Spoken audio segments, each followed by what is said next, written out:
faut comprendre que la diversification, c'est dans une logique de gestion des risques, mais la diversification doit être post-succès, pas pré-succès. C'est-à-dire que vous ne pouvez pas commencer 10 business en même temps. Ça n'a pas de sens. Même 2 business en même temps, ça n'a pas de sens. Vous commencez, si vous pensez que vous perdez le temps, vous dites j'ai 5 idées, je veux créer 5 sociétés en même temps, comme ça, je gagne. Non. Mais si je crée une seule et les 4 autres, si je développe ce business pendant 5 ans, les 4 autres vont souffrir. Non, au contraire. C'est-à-dire que quand vous montez un business et que vous atteignez un niveau de notoriété, les 4 nouveaux business que vous allez faire bénéficient systématiquement de cette notoriété. Donc, elles n'ont pas perdu de temps.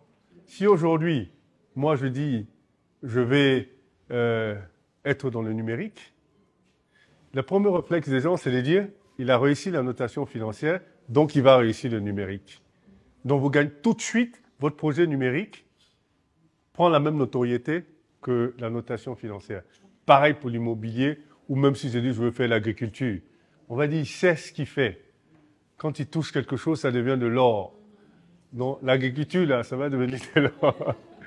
Donc la diversification, donc, c'est pour gérer le risque, mais le risque quand vous avez atteint un succès. Et quand vous avez atteint un succès, maintenant vous voulez gérer vos risques. Et donc vous rentrez dans une diversification sectorielle. Ça, c'est la première diversification. Et la deuxième diversification pour des régions des risques pays, quand vous êtes en Afrique, c'est de faire une diversification régionale. C'est-à-dire que vous commencez à avoir des branches dans différents pays.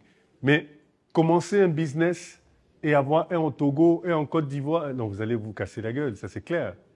Ou alors vous voulez faire dans le bâtiment, dans l'agriculture, dans les ressources humaines, dans le coaching. C'est la question que les gens vont se poser. Mais celle-là même, elle fait quoi? C'est quoi son business?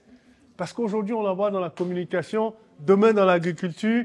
Et comme vous n'avez pas créé de notoriété, on se pose la question. Donc du coup, quand on se pose la question, on ne vous fait plus confiance. On dit, mais elle touche à tout. Enfin, elle n'est pas sûre ou bien? Donc, si vous touchez à tout, personne ne vous fait confiance. Et vous avez du mal. Et c'est comme ça que les 4 sociétés que vous allez créer en même temps ne vont pas réussir. Puisqu'on ne vous fait pas confiance.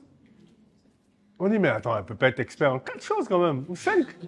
Enfin, vous voyez ce que je veux dire? Voilà, la diversification, c'est une façon de gérer le risque, mais post-succès, pas pré-succès. Parce que pré-succès, c'est une garantie d'échec, justement.